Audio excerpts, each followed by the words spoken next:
Hi, my name is Tasha, and I bring you awareness that is a skill acquired simply by having the desire and the courage to seek knowledge hidden from the general public. I have studied with some tremendous teachers that have gone outside the box. And here I introduce you to a teacher with whom I trained, who also trained with 3 kahuna masters. Genuine masters, and here he is. 3 genuine kahunas. Here he brings us the truth about the ancient healings and shamanism. Kahuna has now devolved considerably to the point of becoming just a relaxation massage at just about any spa or a bit of entertainment. We don't want that.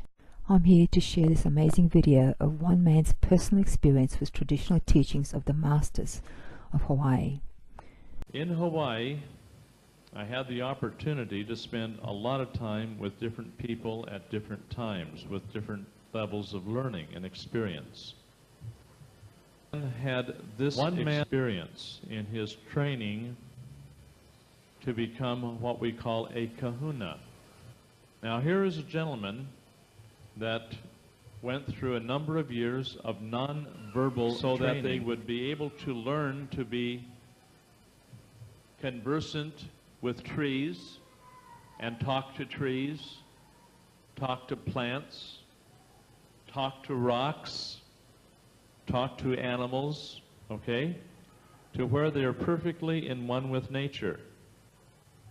Shaman work with nature to take you beyond human conditioning and beyond self-judgment.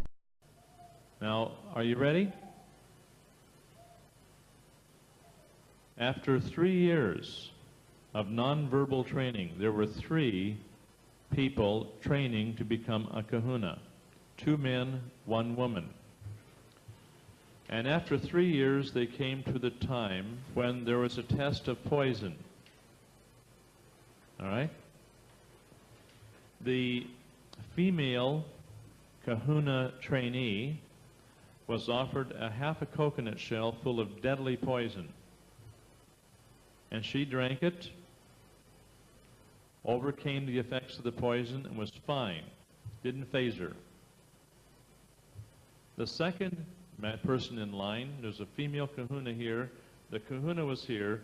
The female was here. She drank her cup, no problem. The one in the middle was a male kahuna trainee. He drank his cup of poison and dropped dead on the spot. Okay. The third one was my teacher, and he took his cup of poison as his friend dropped dead. And he looked at his friend and felt sorry for his friend that had dropped dead after taking the cup of poison. This is what you call sympathy. And when his heart went out in sympathy, where he felt sorry for his friend, the effect of the poison began to penetrate his being, and he had to act very quickly. And he had to very quickly switch from sympathy. This is critical. Please pay attention to his words. Too many therapists choose to analyze the problem.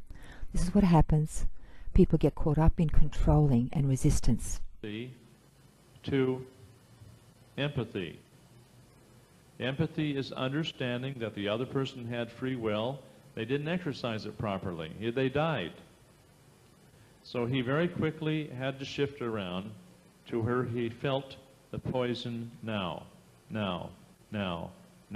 with non-resistance. Listen to my words. And Doug has a story to tell you then. You better get it right. Non-resistance is key here. Fear, frustration, and analyzing are forms of resistance. Listen to me on this. He had to experience it in the ever-present now. Now. He felt the poison come into his body. He recreated the poison going into his body.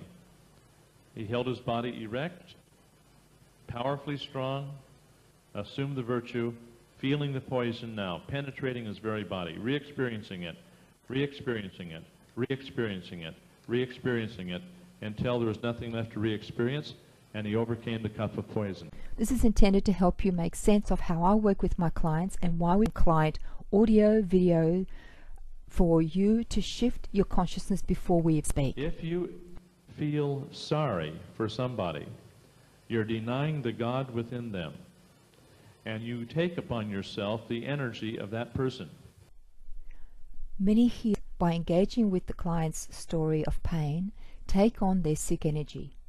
This then affects how they interpret healing, therefore limiting their own progress and that of their clients. That who's sick and dying.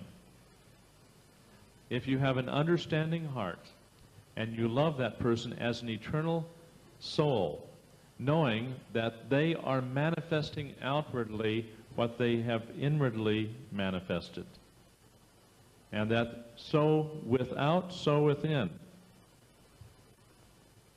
For this reason, you'll hear me engaging the client in their transition process. And so if you take a position where you feel sorry for a person who's a cripple, you add to the creation of that crippled condition. However, when you begin to engage in the story of the problem and indulge in the emotional release, that is now referred to shadow work these days, as you are actually adding to their problem, not helping. But when you can see a person as perfect divine order and there are no mistakes, in your session, connection to your feelings, you will become aware of the universal laws through direct connection to your body's wisdom, which is your memory chip that was born in with you to the plane. when they apply the laws to their body and to their mind, they become gradually totally clear and well of that condition that has besieged them perhaps for many years. And that problem that they have had then becomes their greatest teacher. Now, after this one guy dropped dead, the kahuna walked away, the other two followed him. And about 3.5 to 4 days later, he came back, cradled the dead person in their arm, was like a stuffed toad by that time, you know. He cradled him in, blew the breath of life into him, and he came back to life. This is authentic shamanism. No analyzing, no going back to the problem, just giving life. And no Reiki. It doesn't mix with... But he was told at that time that he did not have the ability to ever become a kahuna, but he could come along with the rest of them since they've been together and complete their training, which would be about another 7-8 years. I hope you're hearing me.